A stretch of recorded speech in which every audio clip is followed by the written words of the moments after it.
पुत्रेति तन्मयतया गर्वोऽभिनेदुः तं सर्वभूतहृदयं मुनिमानतोऽस्मि।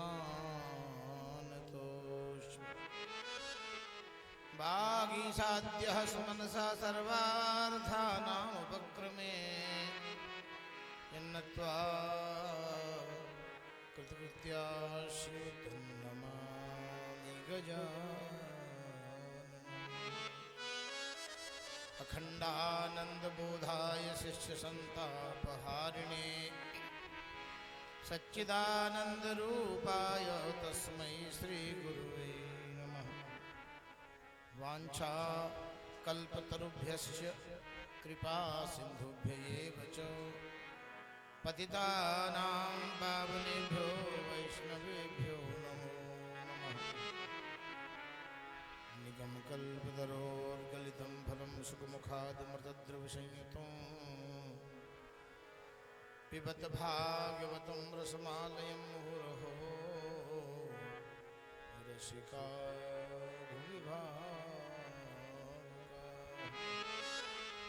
सीतानाथ समारंभां श्रीरामानन्दार्य मध्यमाम् अस्मदाचार्यपर्यन्तां वन्दे गुरुपरम्पराम्। निगमकल्प जिसने अपनी सौंप दे प्रभु को जीवन डोरी उलझ कभी सकती नहीं पकड़े अवध किशोर। प्रेम से बोले श्री सीताराम जी महाराज की। आइए मन वाणी पवित्र करने के लिए परमात्मा के नाम का स्मरण करें। तत्पश्चात भगवान गोविंद की कथा। मधुर मधुर नाम सीताराम सीताराम। मधुर मधुर नाम सीताराम सीताराम। मधुर मधुर नाम सीताराम सीताराम। मधुर मधुर नाम सीताराम सीताराम। पावन पवित्र नाम सीताराम सीताराम। पावन पवित्र नाम सीताराम सीताराम।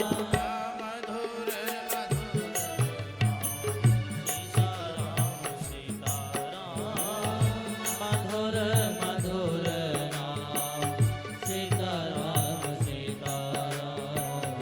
पावन पावन नाम सीताराम सीताराम। पावन पावन नाम सीताराम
करियामि भक्तवांछा कल्पतरु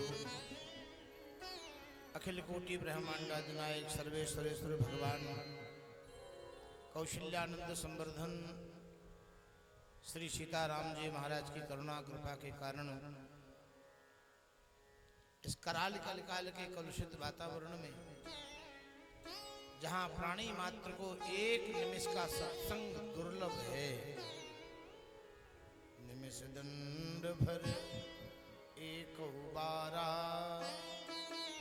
वहीं श्री हनुमान जी महाराज के मंगलमय प्रांगण में विराजमान होके हम आप अत्यंत सौभाग्यशाली हैं। जिस ब्रह्म संहिता को बड़ा देव दुर्लभ बताया, श्री परमहंसी महाराज कहते हैं भाग्योदयन बहुजन्म समर्जितेन,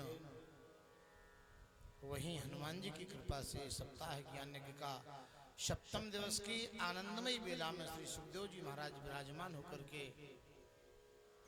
जो मानव मात्र के जीवन के उपयोग में आने वाली कथा है, इसको कोई भी सुने लाभ सबको होता है। ऐसी भागवती कथा का श्रवण लाभ हम लोग सप्ताह भर से ले रहे हैं। कुछ क्षण शेष बचे हैं कथा के।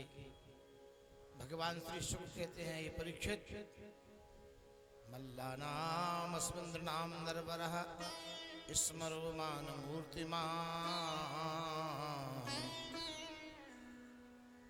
भगवान श्री श्याम सुंदर का मंगलमय वेश देख करके मथुरा वासियों के चित्त अपनी अपनी भावना के अनुसार आनंद लेने लगे, लेकिन कंस ने भगवान को मृत्यु के रूप में देखा। गोपानाम स्वजनो सताम क्षितिभुजाम शास्ताम स्वपित्रो शिशु। मथुरा के गोप हैं, गोपियां हैं, वो अपने पुत्र के समान भगवान से संबंध स्थापित करते हैं, लेकिन मथुरा के राजा कंस को गोविंद में मृत्यु का दर्शन हुआ और बड़े बड़े परमहंस अमलात्मा वीतराग त्यागी ओ भगवान को तत्वम परम योगिनाम वृष्णीनाम परदेवतेति रंगम रंगम गतः सात्विजाः। जैसे श्री कृष्ण का दर्शन कंस को हुआ, कंस के प्राण पखेरु उड़ गए। भगवान उसके प्रगृह केसा चलत किरीटिम, दोनों हाथ से केस घसीट रहे थे, नीचे के ओंठ अपने आगे के दांतों से दबाए हुए थे। भगवान के कुंडल अत्यंत चंचल हो चुके थे। ऐसी मंगलमयी झांकी जिस समय कंस को भगवान घसीट रहे हैं, सुखदेव जी कहते कितना भाग्यशाली है। देखो, जहां जहां कोई मरा है वहां भगवान सुंदर दिखाई दिए। गीधराज मर रहे हैं, लेकिन गीधराज का मरण सुलभ हो गया भगवान की सुंदरता के सामने। निरख राम मुख धाम छवि विगत भई सब पीर। बाली के प्राण निकल रहे, श्याम गात सिर जटा बनाए, अरुण नयन सर चाप चढ़ाए, वीर वेश। और यहाँ भगवान सुखदेव जी कहते प्रगृह केसा चलत किरीटिम। भगवान दोनों हाथ से केस पकड़े, जैसे छोटे बच्चे किसी बाबा की दाढ़ी पकड़ रहे। और जिस समय गोविंद खींच रहे हैं कंस को, उस समय भगवान की कर्णफूल अत्यंत चंचल हो रहे हैं। पसीने मस्तक पर पसीने के स्वेद आ गए हैं। दाऊद दादा ने हाथ पकड़ा, गोविंद बस मर गया मैं। भगवान कूद करके अपने नाना के सामने पहुंचे हैं। नाना की बेड़ियां खोली, पिता वसुदेव को मुक्त कराया। जिस समय देवकी के सामने गोविंद पहुंचे हैं तो देवकी की बूढ़ी छाती में दूध बह गया। 1 घंटे के थे तब देखा था, इतने से थे, डलिया में छोड़ दिए। आज 11 साल 3 महीने हो गए। प्रेमियों, जिस समय भगवान श्याम सुंदर देवकी के सामने खड़े तो देवकी कह रही, ब्रह्मा हमें हजारों जन्म देना मानो इस त्रियक योनि और मृत्युलोक में, लेकिन एक निवेदन है, कौन श्री यशोदा जी की चरणों की नौकरानी बना करके भेजना, ताकि हम ये जो हमारे ऊपर ऋण है इससे हम मुक्त हो जाएं। महारानी श्री देवकी मनोरथ करती हैं, अनंत जन्म देना कोई दिक्कत नहीं, लेकिन यशोदा के चरणों की दासी बना करके भेजना, हम इस ऋण से ऋण हो जाएं। और उधर यशोदा जी कहती हैं, देवकी तुमने ठीक नहीं किया, तुमने हमारे साथ ऐसे किया जैसे कौवा के साथ कोयल करती है। देखो, कोयल कभी अपने बच्चों को नहीं पालती, कभी नहीं। अंडा दिया और तरीके से कौवा के घोंसले में रख देती है। तो कौवा बेचारा अपना अंडा समझ के इसको बड़ा पालन करता है। अच्छा, कौवा और कोयल के बच्चे बिल्कुल एक से आप पहचान नहीं सकते। पता तब लगता है जब उड़ना और बोलना सीख जाते हैं,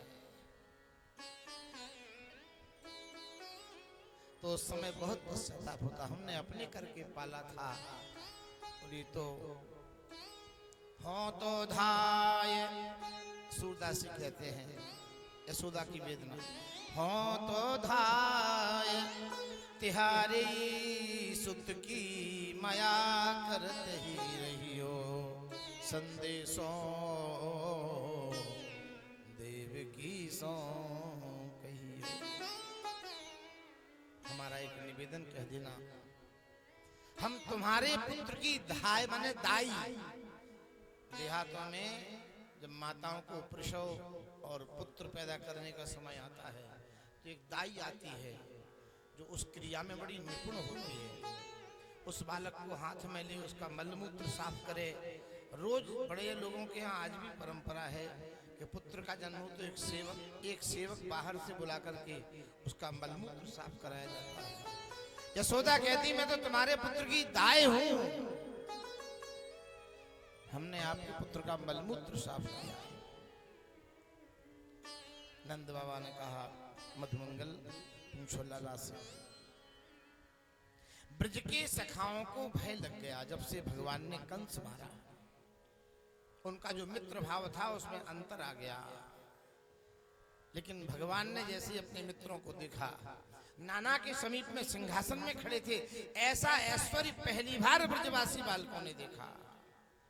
मथुरायाम भगवान तत्र यत्र सन्निहितो हरि।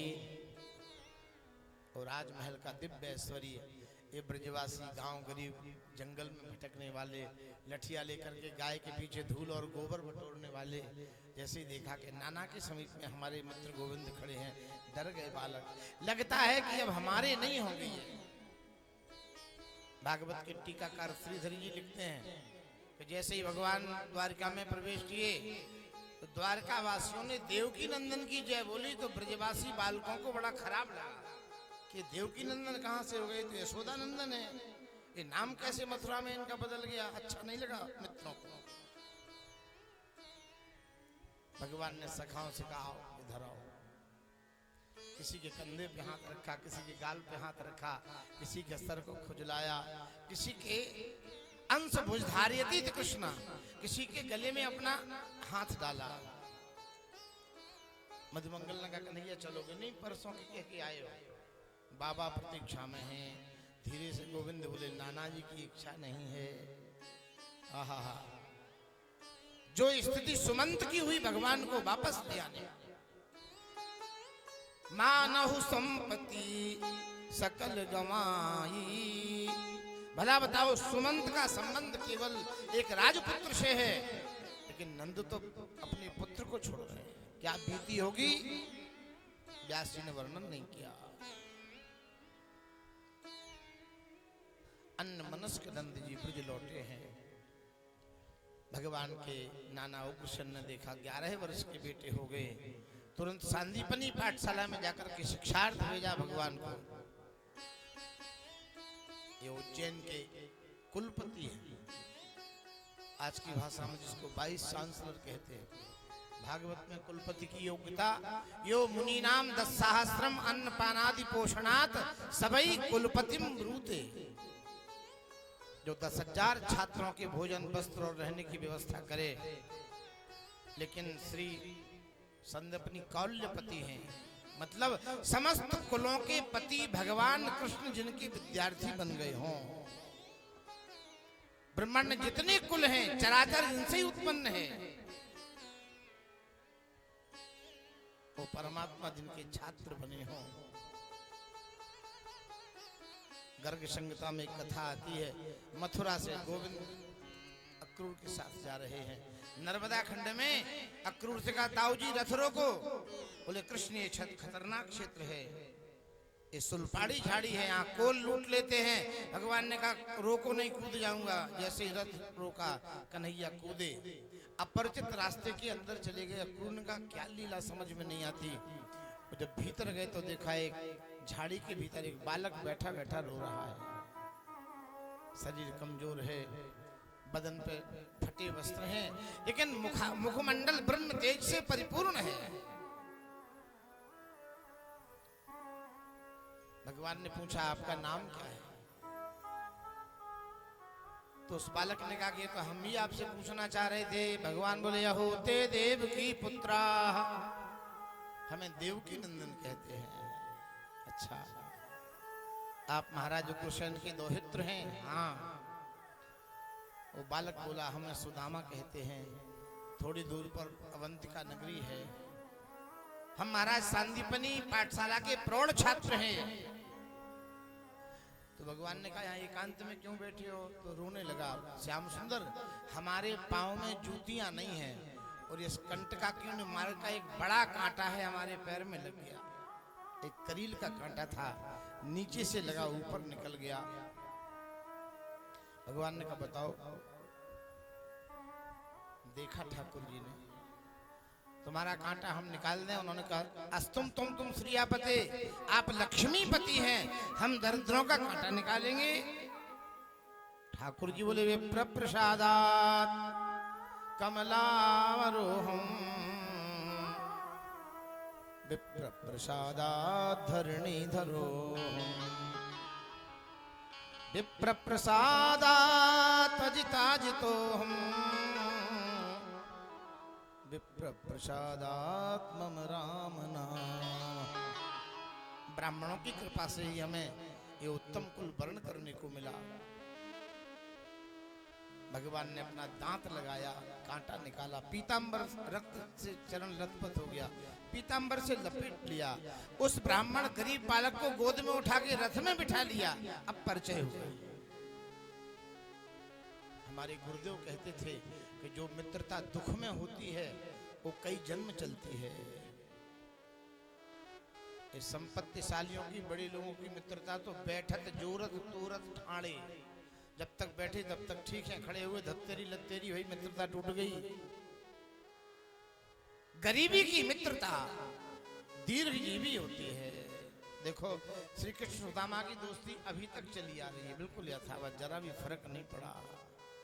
विपत्ति काल कर शतगुण नेहा, विपत्ति काल कर सतगुण नेहा, श्रुति कह विप्र मित्र गुण एहा, श्रुति कह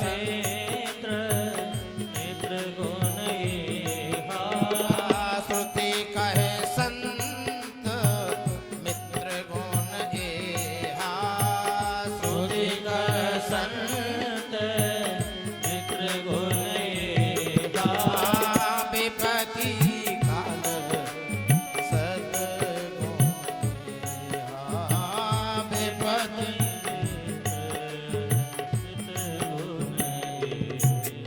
जो विपत्ति के समय में 100 गुना स्नेह करे। ये दो लक्षण किस में होते, या तो संत में या मित्र में। श्रुति कहे संत मित्र गुण एहा, मित्र का गुण है कि विपत्ति में थोड़ी मदद ज्यादा बढ़ा दें। संदीपनी जी की यज्ञशाला की अपने आप अग्नियां जल गई, वृक्षों में नए पत्ते आ गए, अंतःकरण भगवत प्रेम से लबालब भर गया। ये ब्रह्म की आने की सूचना है। क्या बात है, प्रकृति में अजीब मादकता हो गई। बहे सुहावन त्रिविध समीरा, भई सरजुवती निर्मल नीरा। इतने में सूचना आई है मथुरा के दोहित्र महाराज उग्रसेन के छोटे दोहित्र श्याम सुंदर पाठशाला में एडमिशन के लिए आए हैं। संदीपनी गदगद हो गए। देखो कितना बड़ा सौभाग्य है। आज भी जिस पाठशाला का एक लड़का डीएम हो जाए कहीं किसी जिले में, तो उस पाठशाला का अध्यापक कहता महाराज जी हमारा पढ़ाया बालक है। बड़ा गौरव होता है। विद्यादान बहुत बड़ा दान है, सबसे बड़ा दान है, सबसे प्रधान धन है। विद्या धनम सर्वधनम प्रधानम, इससे बड़ा कोई दान नहीं है। देखो भाई, कथा और विद्या का इतना महान दान है, कोई इसकी बराबरी पारितोषिक नहीं दे सकता। कथावाचक की कोई दक्षिणा नहीं दे सकता, कोई भी नहीं। गोपियों ने कहा श्री मदादतम भुवि गृह्णन्ति भूरिदा जना, तव कथामृतम तप्त जीवनम कविव्रीडितम कल्मषापहम, श्रवण मंगलम श्री मदादतम भुवि गृह्णन्ति ते भूरिदा जना। जो आपकी कथा दे रहा है, इसके बदले में हम सब कुछ दे दे तो भी कुछ देने लायक नहीं। ऐसी विद्या का दान सबसे बड़ा दान है। धन ले गए थे अक्रूर जी महाराज, संदीप ने कहा इसको वापस ले जाओ। आपका हम धन लेंगे तो अन्य बच्चों के मन में भावना खराब हो जाएगी। ये बड़े आदमी के बच्चे हैं, हम गरीब के हैं। और गुरुकुल में तो एक सा कुल एक सा होना चाहिए। और प्रेमियों, गोविंद 64 दिन पाठशाला में विराजे, केवल 64 दिन। विद्याओं के जो विभाग हैं वो 64 हैं केवल। अल्पकाल विद्या सब आई, विद्याएं दौड़ के आकर के वर्ण कर रही हैं, हमें वर्ण करो, हमें वर्ण करो। पाई नहीं, पाई में पुरुषार्थ है। भगवान के पास तो आई। जाकी सहज सांस श्रुति चारी, सो हरि पढ़ यह कौतुक भारी। महापुरुष कहते जिनकी श्वसन क्रिया से वेद निकलते हैं। ये वेद कहां से आए? वेद अपौर से हैं। वेद किसी ने लिखे नहीं, वेदों को कलम से नहीं लिखा जा सका, वेदों की पत्रावली नहीं है, वेदों की ऑफसेटिंग नहीं है। ये तो भगवान की श्वसन क्रिया से निकले। मारुत श्वास निगम निज बानी, नितराम गम्यति बोध्यति प्रबोध्यति, सा निगमो वेदा। ये भगवान की श्वसन क्रिया से निकले। जैसे गरुड़ जी के पंखों की आवाज से वेद ध्वनि निकलती है, भगवान की क्रिया, भगवान की सांस से वेद की ऋचाएं निकलती हैं। जाकी सहज सांस श्रुति चारी, सो हरि पढ़ यह कौतुक भारी। क्योंकि मर्त्यावतारास्तो मृत्यु शिक्षण, जो एक साधारण प्राणी करता वो भगवान को करना पड़ा मृत्यु लोक में आकर के। भगवान ने पक्षी बन के देखा, संतोष नहीं हुआ। भगवान ने कछुआ बन के देखा, संतोष नहीं हुआ। भगवान ने मछली बन के देखा, संतोष नहीं हुआ। भगवान ने पशु बन के देखा, संतोष नहीं हुआ। 12 बने। भगवान ने मनुष्य पशु बन के देखा। अब बोले एक बार मनुष्य बन के देख लो। ये मर्त शिक्षण, मर्त माने जो म्रियमाण है, जो मरने वाले हैं, उनके बीच में गोविंद पैदा हुआ। पाठशाला में बैठते हैं, पढ़ते हैं। एक दिन अक्रूर जी रथ लेके पहुंच गए। विद्या का बहुत बड़ा ऋण होता है, बहुत बड़ा। लेकिन गुरु इतनी कृपालु होते, इतने मृदु होते कि वो पूर्ण कर देते। ठीक है जाओ। हाँ, नहीं तो प्रायः जो प्राप्त विद्या अधीत, फिर गुरु जी को स्मरण नहीं करते। गोपियां आगे कहेंगी, जैसे छात्र विद्या पढ़ने के बाद फिर कभी गुरु जी के पास नहीं आते, आचार्य कर्मकांड कराने के बाद फिर यजमान से नहीं पूछता कि तुमने पंगत की कि नहीं की। अधीत विद्या आचार्यम, वैश्या कर्म कराने के बाद फिर अपने यार से कुछ नहीं पूछती। ये 4 बातें गोपियों ने रखी। ऐसे ही कृष्ण हमको छोड़ के चले गए। इसी प्रकार भगवान हाथ जोड़ के गुरुदेव के सामने खड़े हैं। सांदीपनी मुनि एक किसी प्राणी पदार्थ में आकृष्ट नहीं होते, लेकिन भीतर गुरु माता थी। उन्होंने कहा, कृष्ण हमें सब कुछ मिल गया। अरे तुम हमारे छात्र बन गए और क्या चाहिए हमें। हमने तुम्हारी नन्ही कोमल अंगुलियों पकड़ के और आइयों रिलिक लिखाया होगा आपकी स्लेट के ऊपर, ये सौभाग्य हमें मिला। देवता तरसते रह गए। जाओ गुरु माता से पूछो।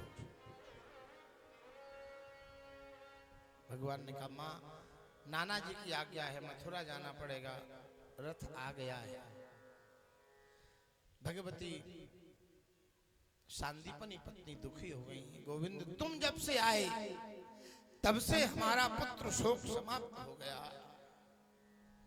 तो ही देख शीतल भई छाती, तो देख शीतल भई छाती।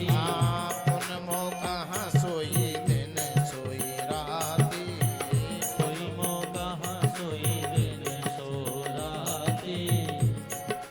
जब से आप आए तब से आनंद हो गया था। भगवान समझ गए माँ को अपना पुत्र चाहिए। उसी रथ में बैठे और बोले, चाचा जी थोड़ा रुको, अभी आते हैं। गोविंद रथ चलाना सीख गया। बोले, गुरुजी ने सारी विद्याएं सिखा दी। और रथ सीधा लेकर के यमलोक चले गए। गुरुपुत्र में हानितम निज कर्म निबंधन, हमारे गुरुजी का पुत्र लाओ। यमराज डर गया। गोविंद चले जाओ समुद्र में, एक शंखचूड़ नाम के दैत्य के यहाँ रह रहा है, अभी भेजा है। भगवान ने रथ लिया और समुद्र रास्ता नहीं, समुद्र इनका स्वभाव भी जानता है कि थोड़ा रास्ता नहीं देंगे तो अभी फिर गड़बड़ हो जाएगी।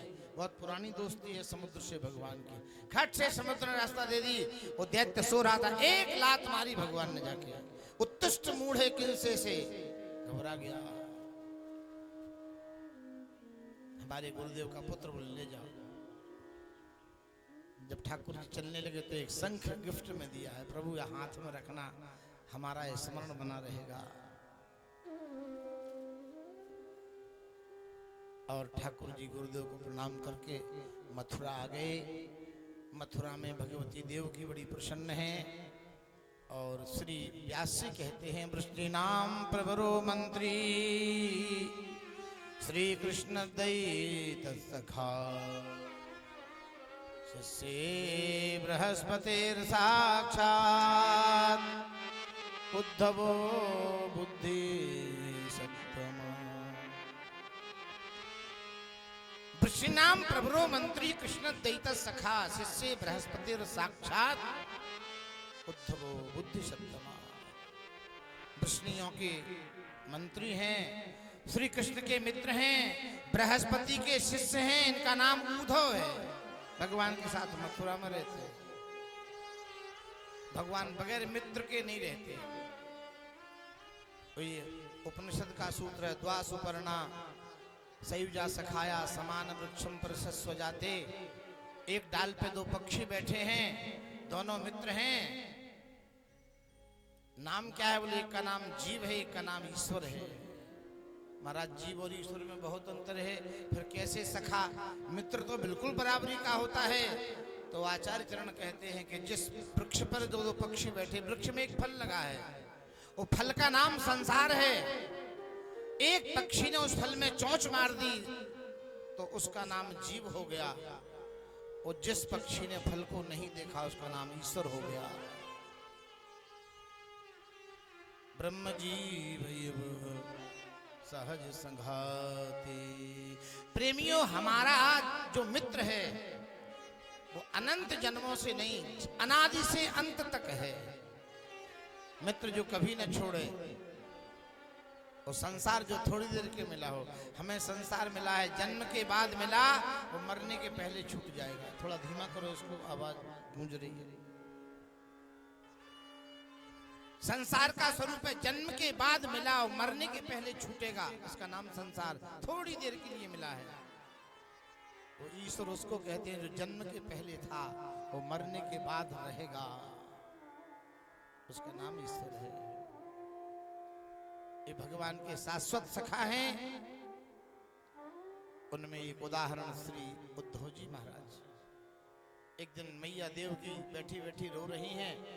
उद्धव बोले मैया क्या बात है, तबीयत ठीक नहीं? बोले ठीक तो है। फिर बोले जब से सांदीपनी पाठशाला से गोविंद आए भोजन ही नहीं करते, सुबह शाम थोड़ा बहुत खा लिया, अनमनी रहते हैं, जब देखो तब आंखें लाल, नाक लाल। पूछो क्या बात है? हमें तो पूछने में डर लगता है। उद्धव जी गए भगवान के कक्ष में, तो गोकुल की खिड़की खोल के बैठे और अजस्र अश्रु धारा जा रही है। कन्हैया क्या बात है, इतने अच्छे स्कूल में पढ़ लिया, बड़े हो गए, ये रोना धोना अच्छा लगता? छोड़ो ये बचपना। भगवान ने मुड़ के देखा और उद्धव के कंधे पकड़े, भैया आप माँ से कह देना एक बात, बोलो हमें अगर भोजन करावे तो हमारी थाली में छाछ मत रखा करे कभी।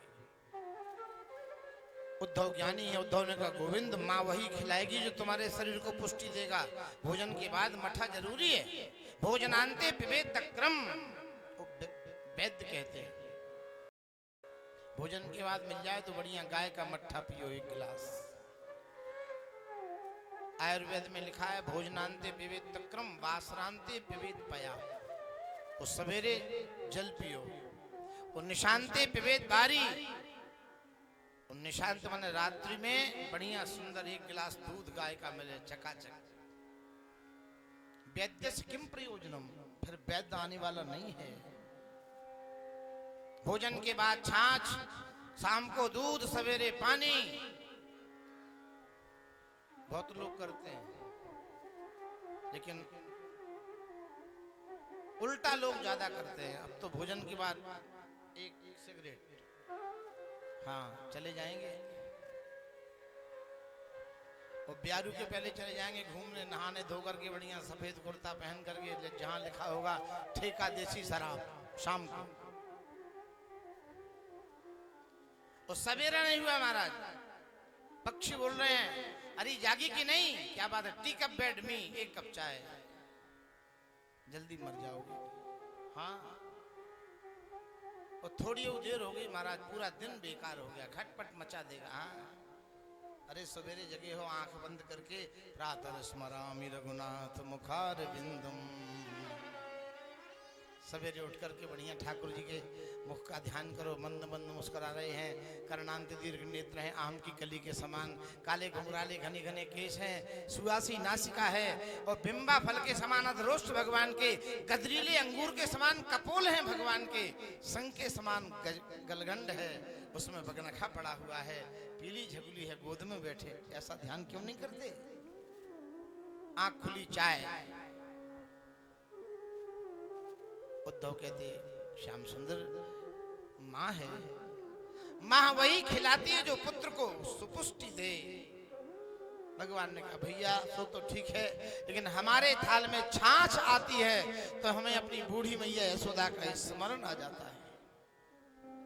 ताहे हीर की छोहरियां।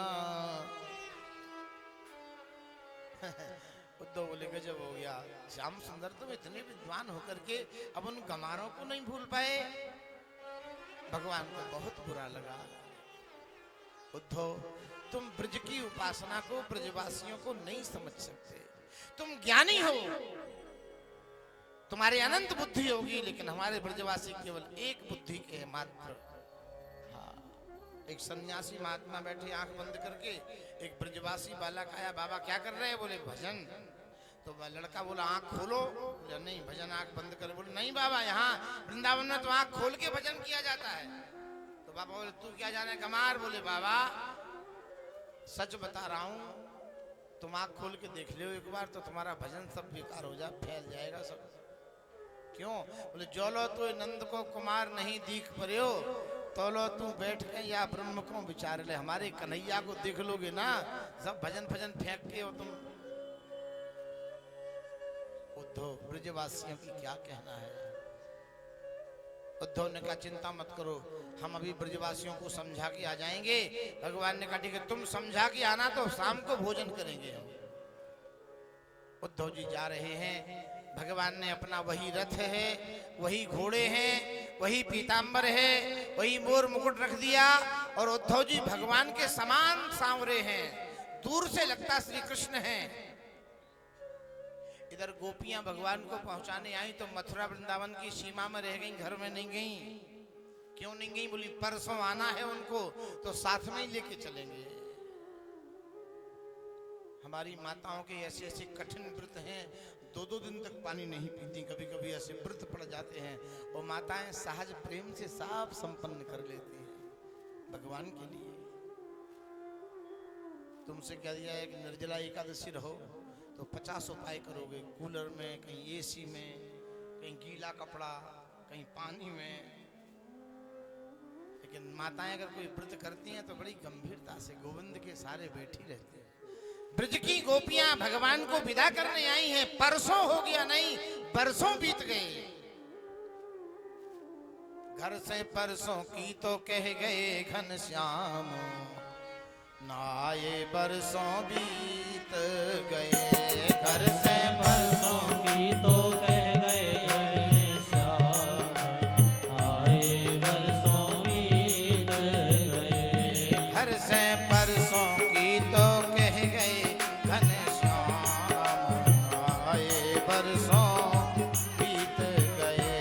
घर से परसों की तो कह गए श्याम, आए बरसों बीत गए।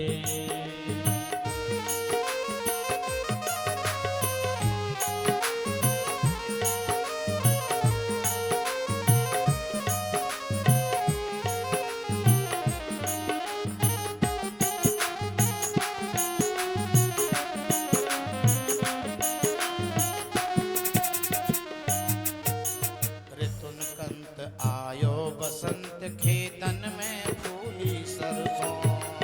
ऋतुन कंत आयो बसंत, खेतन में फूली सरसों। आ मिलन हेतु प्रिय मुरलीधर सो, घर ही घर में तरसों। मिलन हेतु प्रिय मुरलीधर सो, घर ही घर में तरसों। मोती लरसों नित दिन बरसे आठों याम, आए बरसों बीत गए।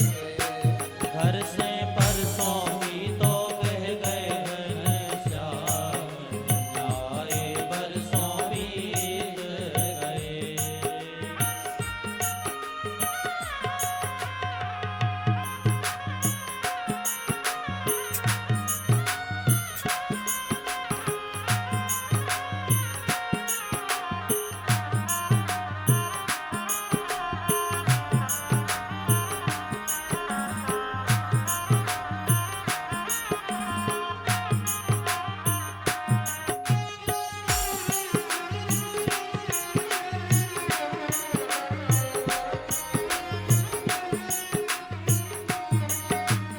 एक गोपी बोली आने की तो पूरी इच्छा है, तैयारी भी है, लेकिन एक बड़ी खटपट वहाँ एक बात यह है कि जब मथुरा से वृंदावन आते रहे उसी दिन एक आंदोलन हो जाता है, चक्का जाम आंदोलन। एक आंदोलन चक्का जाम होता है। तो ये कौन करता है चक्का जाम मथुरा में? तो गोपियों का एक दुश्मन बैठा मथुरा में जिसका नाम कुबरी है। या बैरिन कुबजा जादू सीखी कौन जादूगर सो। बैरिन कुबजा जादू सीखी कौन जादूगर सो। महाराज इतना टेढ़ा नाम लेती है ऐठ के, लंगड़ी कुबजा, टेढ़ी कुबजा, बूढ़ी कुबजा। बैरिन कुबजा जादू सीखी कौन जादूगर सो। बैरिन कुबजा जादू सीखी कौन जादूगर सो। ब्रज मन मोहन को मन मोह्यो, टेढ़ी तीन ठहर सो। ब्रज मन मोहन को मन मोह,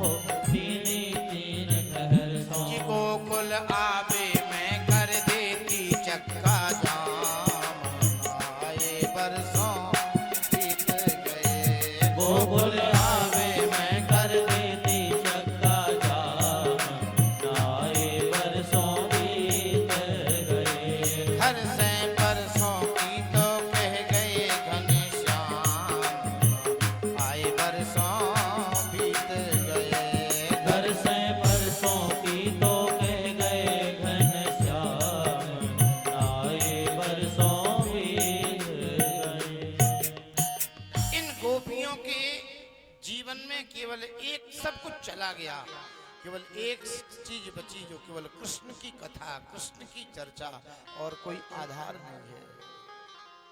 सखी ये बताओ, ये परसों कितने दिन का होता है? गोपियां बोली वैसे तो परसों माने आज कल परसों, यहाँ तो बहुत दिन बीत गए। क्या गोविंद का परसों कितने दिन का होता समझ में नहीं आता। और ऐसी चर्चा कर रही थी, तब तक रथ का ध्वज दिखाई दिया। ध्वज ने सारी गोपियों का चित्त खींचा। इसके बाद रथ का छत्र दिखाई दिया। दूर से पहले पीतांबर चमका, सांस छाती तक आ गई, कंठ में थी, और सोच रही हैं कि शायद श्री कृष्ण की आज परसों हो गई। वही घोड़े हैं, वही रथ है, वही छत्र ध्वजा है, पीतांबर है। वो काली चीज दूर से स्पष्ट नहीं दिखती। श्याम सुंदर आ रहे हैं, तैयार हो गई। आपस में देखो भाई, अब कोई न तो लाहना देना, न कलह करना, क्योंकि भगवान के साथ कलह होता है। जहां प्रेम होता है वहीं कलह शोभा भी देता है। ये गोपियां बराबर ऐंठ के ही बोलती हैं, सीधी कभी नहीं बोली। हाँ, इतने में रथ बिल्कुल धीरे आया है। जब पास में आ गया तो बड़ी जोर से सांस ली। सखी, उनका कोई आया है, वो नहीं आए। और